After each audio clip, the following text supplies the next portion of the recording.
শিরোনাম ঢাকা থেকে রাজধানী সরানোর সুপারিশ কি বলছে প্রতিবেদন।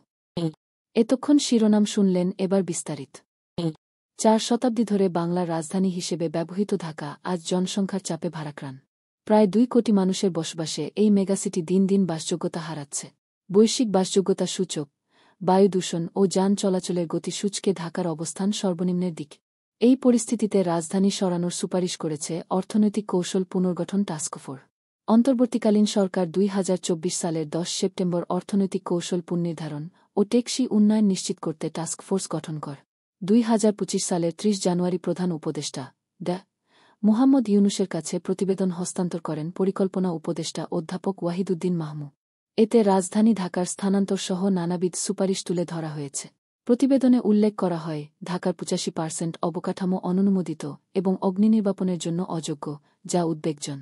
1997 সালে ঢাকায় যানবাহনের গড় গতিবেগ ছিল ঘণ্টায় 25 কিলোমিটার, যা 2015 সালে কমে দাঁড়ায় 6.7 কিলোমিটারে।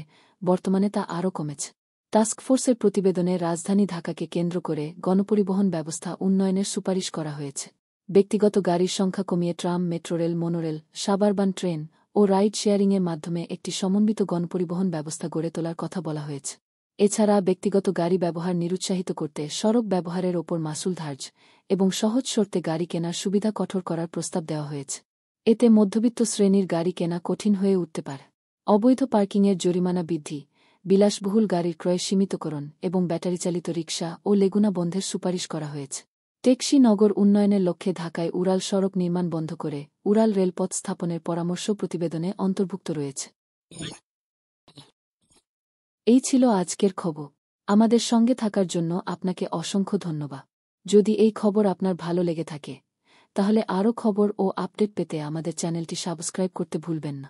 ভিডিওটি শেয়ার করুন এবং আপনার মতামত কমেন্টে জানাতে পারে।